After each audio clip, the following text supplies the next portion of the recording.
Hello again. I'm back to talk about movies. In this case, I'm talking about a big Oscar frontrunner, critically acclaimed movie, winning a bunch of awards, probably going to win Best Actor. I'm talking about Manchester by the Sea.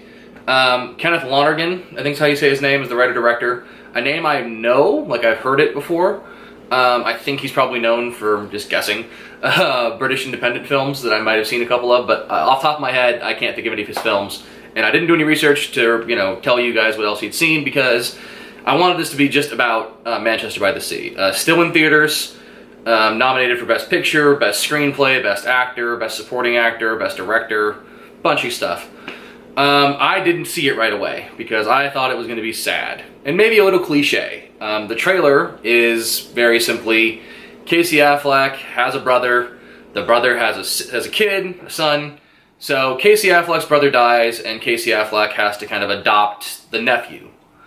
That's the plot, and it looked like a really just sad, kind of fucked up movie about Boston type, hard man's man type people dealing with emotion and loss, dealing with loss. Sean Connery.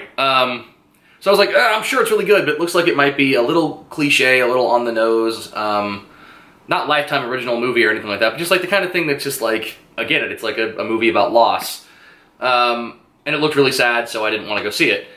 I finally did see it, and it is fucking incredible. Just like with Keanu, which is one of my shorter reviews, this is probably not going to be a very long review. I don't have much to say beyond the fact that it's great. I could get into the real nitty-gritty of performances and specific lines of dialogue that I like, but honestly, go see the movie. That's my recommendation for it. I don't want to spoil it.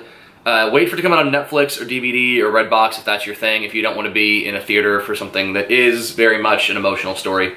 Go see it with somebody. I will say, warning to those of you, like trigger warning for people who have loss, that kind of stuff.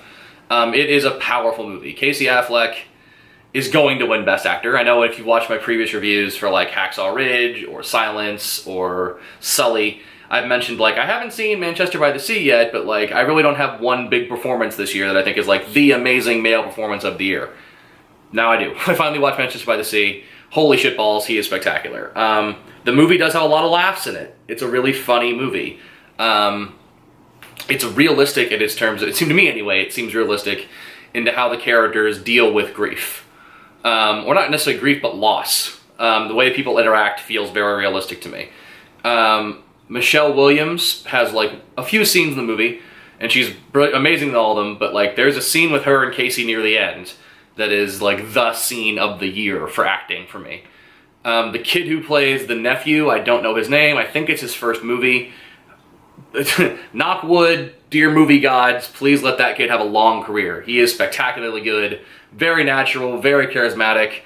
Like you just enjoy watching him. Like he's one of those actors that like as soon as you see him, you're just kind of instantly drawn to him. He's like, he just pulls out a lot of things. The writing is really stellar. It's a very tight screenplay, like not an ounce of fat on this fucking thing.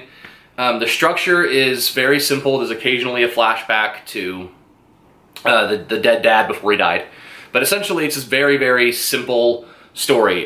Very, very well directed. The sound design, I know that sounds a weird thing to bring up in a movie that's essentially a talking movie, a drama. The sound design is really fucking good. It's gorgeous to look at. The performances all the way around are fantastic.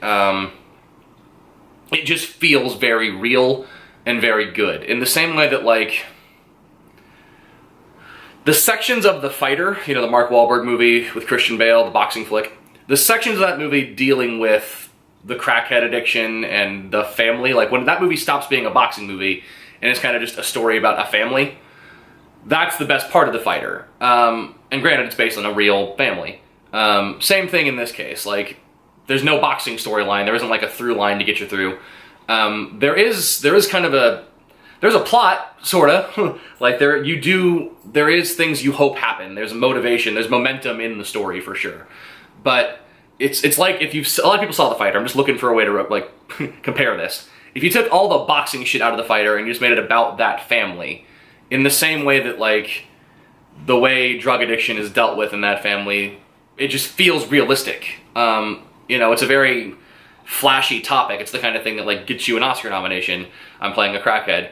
But at the same time, like when it's done well, it just is a good fucking compelling, interesting story. Same thing here. Like the notion of my older brother died, and now I'm gonna raise my nephew, feels like a please give me an Oscar type of movie, type of performance.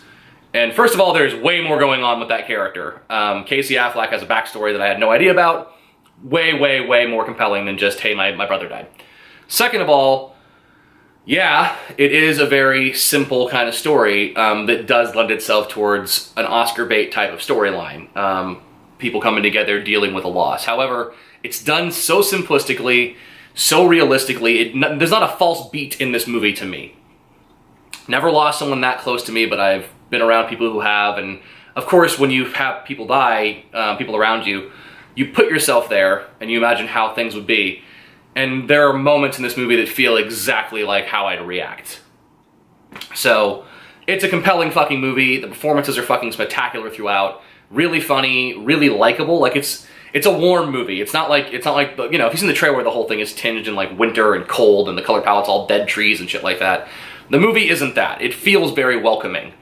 It feels very much like you're hanging out with people that you like and enjoy. So, despite the fact that, yeah, it's probably going to make you cry, it's probably going to hit you in a deep spot, this is a really warm movie. It's a really welcoming movie to me.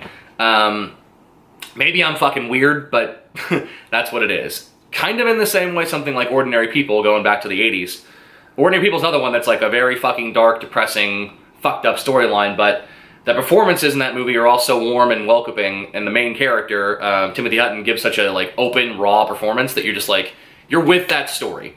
Same thing here. Casey Affleck, while playing kind of a closed-off kind of character, he's just so fucking good to be around. Like, I don't know how else to describe it than that. Like, he's just, I like spending time with that character. And the kid who plays the nephew is almost the co-lead of the movie. He is fucking great. That kid is fucking really, really good. I hope he keeps acting. I hope he keeps getting lots and lots of roles. He is good as shit. It's just a good, good goddamn movie. So, like I said, short review. I really don't have much more to say than that. If you haven't seen it yet, go see it. If you've got a friend that has been curious about it, like, make them go see it. Please see the movie, talk about it, and honestly, we want more movies like this. I remember when I saw Whiplash, I was like, maybe this is the return to like my kind of movie making, you know, I feel like the last 10, 15, 20 years, movies have been too big, too explosive, too much about like tentpole, blah, blah, blah, and less about telling a compelling story. Whiplash to me was like, there it is, a young filmmaker telling a story that is universal and amazing and fun, and it actually won a bunch of awards and made a lot of money. Manchester by the Sea is the same kind of thing for me. It's like, I want more movies that are going to get money and they're going to get critics applaud them, and it's like, this is not just a art house independent movie. It's not just for people who like art house movies. This is a movie that everyone should be fucking go seeing. Everyone should see this fucking thing. So, that's my take on Manchester by the Sea. Please go see it. Sorry the review came up a little bit late. Sorry I haven't been posting as many reviews the past few days. I am going to get back on track with it. There are things happening in my life. So, I've been a little bit distracted from YouTube. So, I will have more reviews coming up soon. I will be doing my top 10 movies of 2016 with a special guest pretty soon. So, more content to come, but more importantly, go watch Manchester by the Sea.